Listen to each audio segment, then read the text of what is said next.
तुम सवाल लिख लो फिर समझाता हूँ चीज़ें हैं क्या। हाँ बता दूँ, कोई दिक्कत नहीं है, समझा दूँगा। डायग्राम ऐसे ही बनेगा। देखो पहले तो हम समझते हैं 30 डिग्री और 60 डिग्री का लोचा क्या है ना। 30 डिग्री और 60 डिग्री का लोचा क्या है वो समझते हैं। जैसे भाई ये आपने एक डायग्राम बनाया है समकोण त्रिभुज का, और ये 30 डिग्री है और ये है 60 डिग्री, कोई दिक्कत तो नहीं है। हाँ ये 30 डिग्री है 60 डिग्री है। अब तुम्हें देखना है कि भाई 60 डिग्री पे क्या होते हैं, खाली तुम 30 डिग्री छोड़ो, 60 डिग्री के देखो।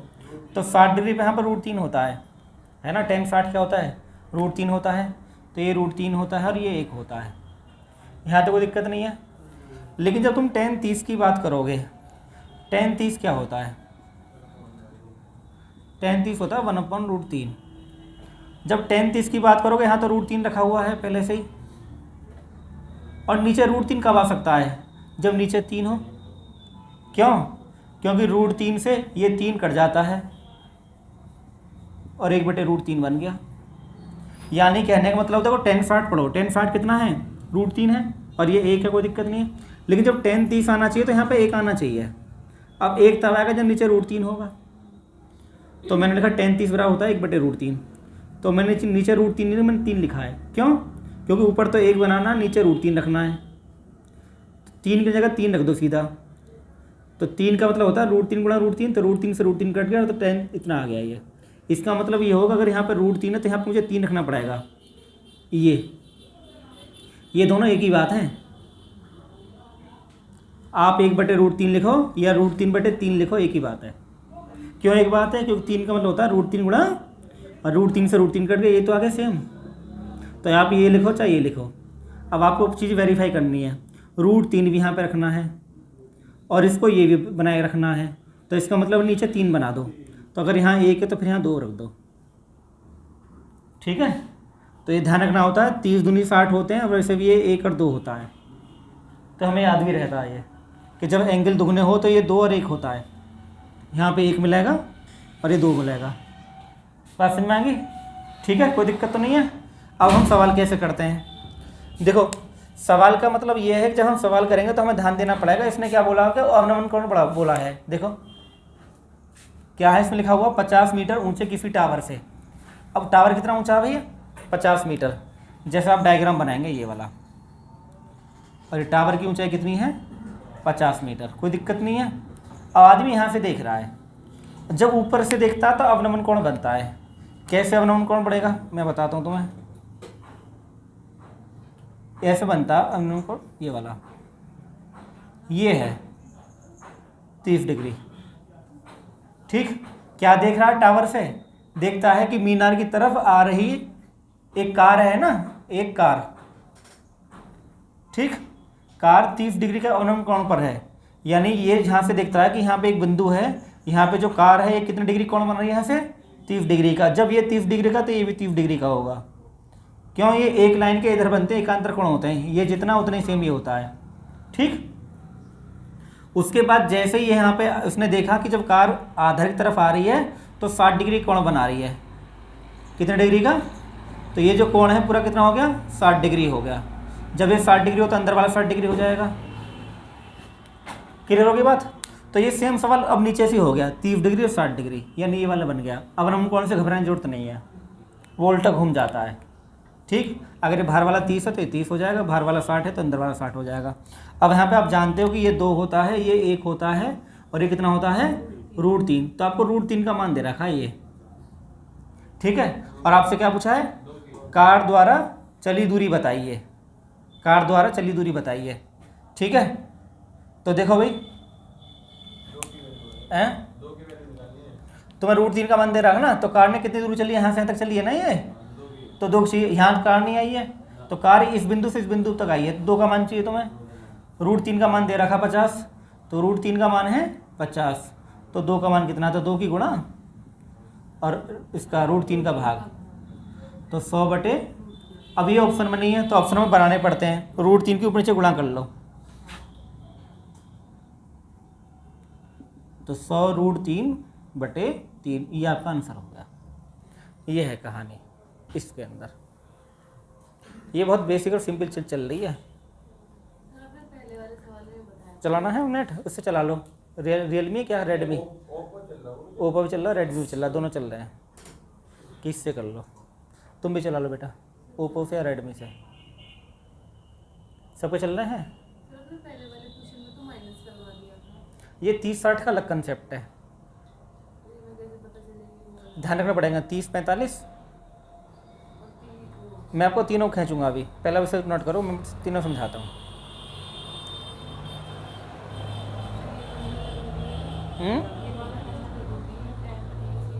10-30 का मान कितना होता है, 1/√3 होता है ना। अब यहाँ पे तुम्हें पता है कि नीचे √3 बनाना है ना, और ऊपर 1 बनाना है, लेकिन ऊपर क्या है, √3 है, तो ये भी ना हटाना है, तो √3 हमने हटाया नहीं, नीचे हमने 3 लिख दिया है, ठीक है। अब इसका मतलब हम जो सॉल्व करते हैं इसे, तो √3 गुणा √3, 3 का मतलब √3 से √3 करते 1/√3 आ गया। कहने का मतलब ये हो कि जब हम 10-60 देखें तो हमें √3 यहाँ दिखाई दे, और 10-30 देखें तो यहाँ पे 1 दिखाई दे, यहाँ पे √3 दिखाई दे, तो इसलिए हमने 1 और 2, इसलिए 1 था यहाँ पे, क्योंकि हमें 3 चाहिए ना, है ना, तो 1 की जगह 2 और लिख दिया, तो 2 रहेगा 3। अब इसका मतलब जब तुम 10-30 लिखोगे तो 10-30 में क्या लिखोगे, वो इसे छोड़ दोगे, √3/2 + 1 और √3/3, इसका मतलब 1/√3 ही होता है। और 10-60 देखोगे तो √3 भी दिखाई देगा, यानी दोनों चीज़ संतुष्ट होनी चाहिए। हाँ, बाद वाला 30 के लिए, हाँ बेस पूरा हो जाता है ना, 2 और 1 3 आ जाएगा। 2000 से ज़्यादा घंटे हो गए ना, धीरे धीरे से हो जाएंगे, एक दिन परचम फहराएंगे। हाँ रंजीत भाई को, हाँ इन्हें आगे रखेंगे, इनकी भी एक दिन वीडियो बनाएंगे। हाँ मेहनत कर रहे हैं। हाँ देखो, ये इतना सिंपल सवाल है कि आपका थोड़ा सा अंडरस्टैंडिंग हो जाए। ये खंबा है, खंबे से जब आपने देखा तो ये 60 डिग्री है, जब आप इधर आए तो ये 30 डिग्री हो गया। आपको पता है कि ये 1 होता है, ये 2 होता है।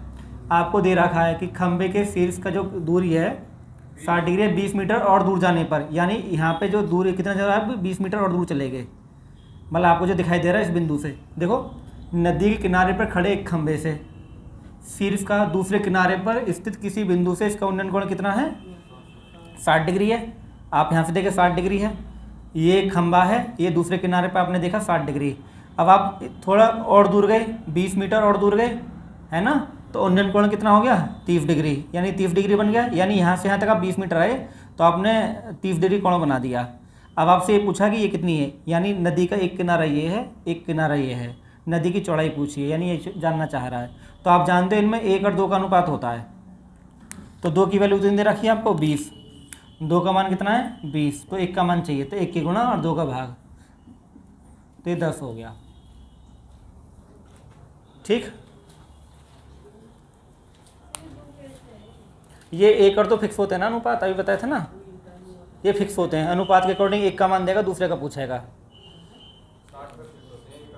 हाँ देखो, मैंने आपको 3 चीज़ पढ़ा दी हैं, तीनों मैं आपको बताता हूँ क्या क्या पढ़ाया है। सवाल लिखने में समय लिख रहा हूँ, सॉल्यूशन तो बहुत आसान है।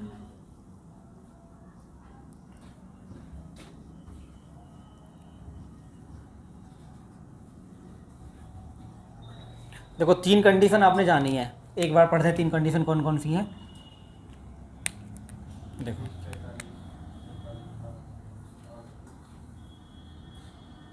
एक कंडीशन ये थी,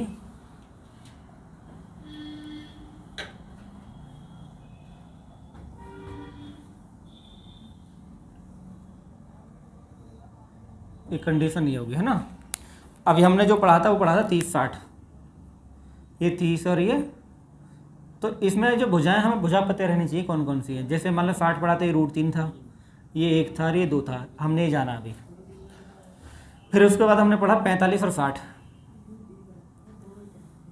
जब 45-60 की बात आई तो ये √60 पे √3 होता है, अगर ये 60 है तो ये √3 ही होगा 100%, कोई दिक्कत नहीं है। फिर ये 1 होगा, इसमें कोई दिक्कत नहीं है, √3/1 होता है। 45 आने पर ध्यान रखना होता है कि ये √3 - 1 होगा, कितना होगा, √3 - 1। ठीक, क्योंकि 1 से 1 कट जाएगा, फिर 45 का भी मन रह जाएगा, है ना। 45 का तो मन रखना है ना, इसमें क्या दिक्कत है।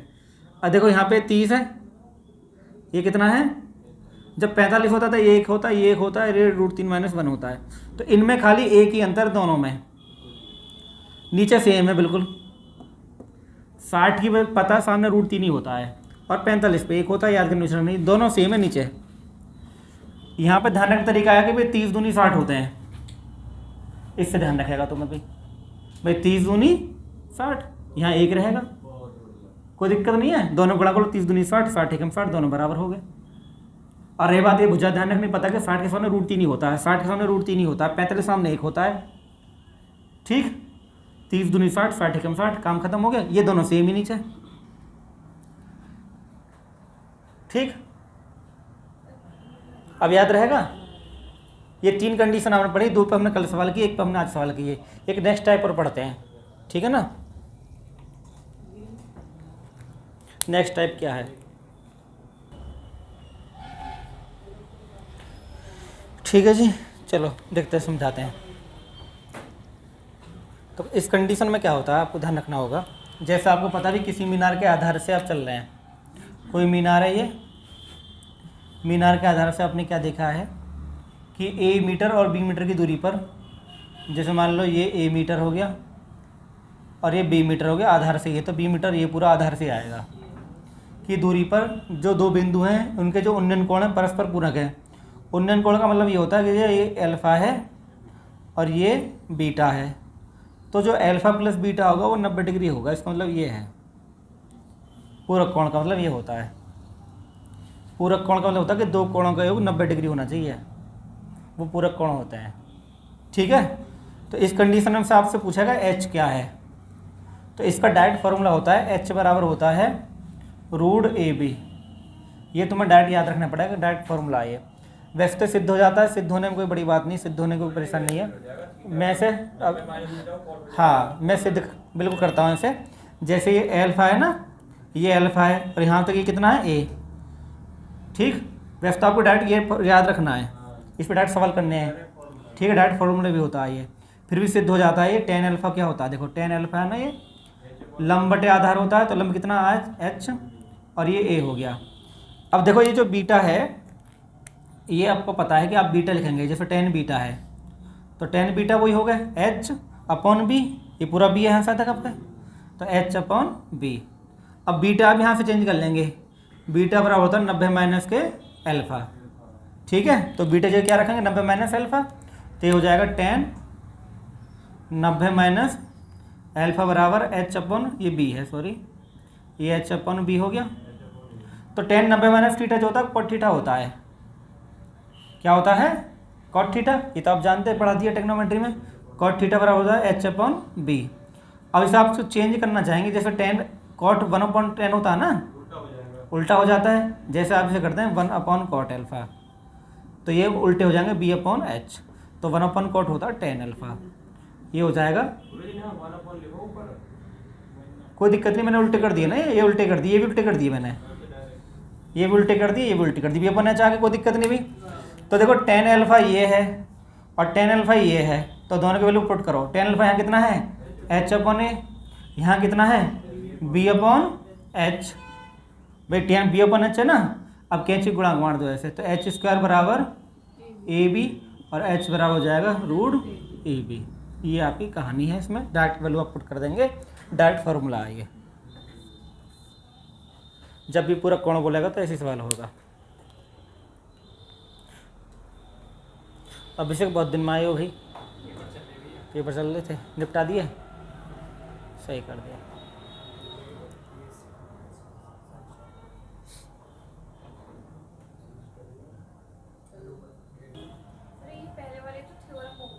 हाँ थ्योरम बन जाती है वो, उसी का यूज करना डायरेक्ट।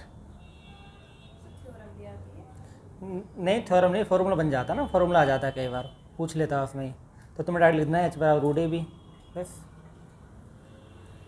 ये xy दे दे तो √xy हो जाएगा।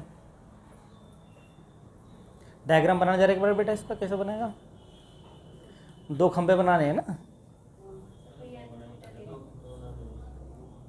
हैं? दो खंभे बनाने, एक इधर बनाएंगे और एक इधर। हाँ तो दोनों के बीच में से त्रिभुज काट देंगे। ठीक है ना, इसमें बोला हुआ ना 16 मीटर और 9 मीटर लंबाई वाले दो खंभों के बीच की दूरी। तो आपने बहुतों ने ऐसे बना दिया, त्रिभुज बना दिया है ना, त्रिभुज नहीं बनाना है। हाँ नहीं, देखो 16 मीटर है तो बड़ा बनाना है, 9 मीटर है तो छोटा बनाना है। इनके बीच की दूरी है x, यही हमें पूछा है। अब हमसे पूछा है कि इनके जो उन्नयन कोण है बीच के, तो उन्नयन कोण क्रॉस करके बनाएंगे, ये वाला। इसका उन्नयन कोण ये हो जाएगा, इसका उन्नयन कोण ये हो जाएगा। तो अल्फा प्लस बीटा 90 डिग्री है।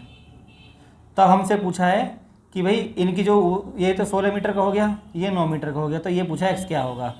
तो सेम कहानी है, जब अल्फा बीटा होते हैं, ये ना कि डायग्राम ऐसा होगा तभी आएगा, डायग्राम ऐसे बन जाता है इस फॉर्मूले में। ठीक है, तो ये आएगा एक्स बराबर आ जाएगा √AB 16 × 9 144 बराबर 12। ये भी सेम काम करेगा फॉर्म, दोनों ही काम करेंगे। यानी अगर डायग्राम तुम्हारा ऐसे है, ठीक है, तब भी काम करेगा, और ये है डायग्राम अपने ऐसे बनाया तब भी काम करेगा। ठीक है, कोई दिक्कत तो नहीं है, तब भी काम करेगा। ये ऐसे सॉल्व हो जाता है उसी तरीके से ही कि पहले अल्फा का मान निकालो, फिर बीटा का, फिर कन्वर्ट कर लेते हैं। कोई 90 माइनस का अंतर होता है ना। परस्पर पूरक का मतलब होता है कि दोनों का योग 90 डिग्री है। अगर एक 30 है दूसरा 60 है, एक 20 है दूसरा 70 है, ये है परस्पर पूरक का मतलब। क्लियर होगी बात?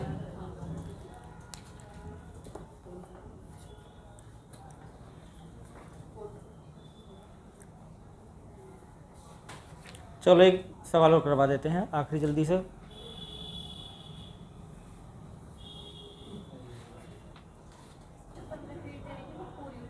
पूरी ऊंचाई है पेड़ की, पूरी ऊंचाई है।